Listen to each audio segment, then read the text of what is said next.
Finally আমরা চেয়ারে বসে পড়েছি সবাই খাওয়ার জন্য। চলে এসছে আমাদের রাধা পল্লবী আর পনির। এদিকে তো আমি খাওয়া স্টার্ট করে দিলাম। আর খাওয়ার পরেও পরে চলে আসলো সাদা ভাত, বেগুনি আর ডাল। একটা বেগুনি নিয়েছি, যেহেতু আমার বেগুনি অ্যালার্জি। ভাত খেয়ে নিলাম। পোলাও চলে আসলো, মাছ চলে আসলো। মাছটা দিয়ে পোলাও দিয়ে খেয়ে নিলাম। খাওয়ার পরে আবার সামান্য ভাত নিলাম। পোলাওটা খেয়ে সবাই খাচ্ছে পোলাও দিয়ে। আমার মেয়ে কোনায় বসে আছে, এটা আমার দেওর। আর আশপাশেও দেখে দিচ্ছি, সব লোকজন আসছে বসছে।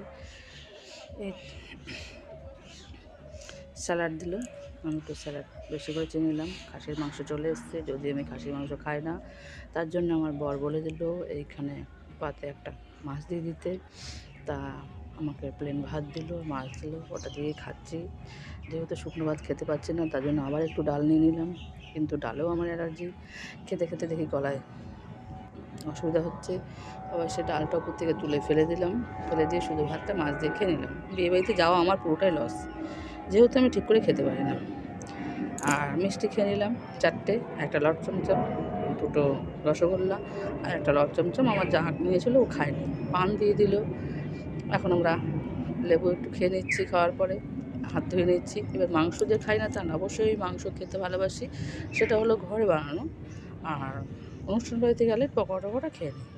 আইসক্রিম দিয়ে দিচ্ছে, মেয়েটাও খেতে পারবো না আইসক্রিমটা। আমার গলায় যেহেতু অ্যালার্জি শুরু হয়ে যায়, খেলে ভিতর থেকে আমার গলার ভিতরে চুলকানো শুরু হয়ে যায়, গলা ফুলে যায়। আমি খাই না খুব জিনিস, তাও কিছু কিছু সময় খেয়ে নিই। খেয়ে আমাকে বাড়ি এসে ওষুধ খেতে হয় অ্যালার্জি।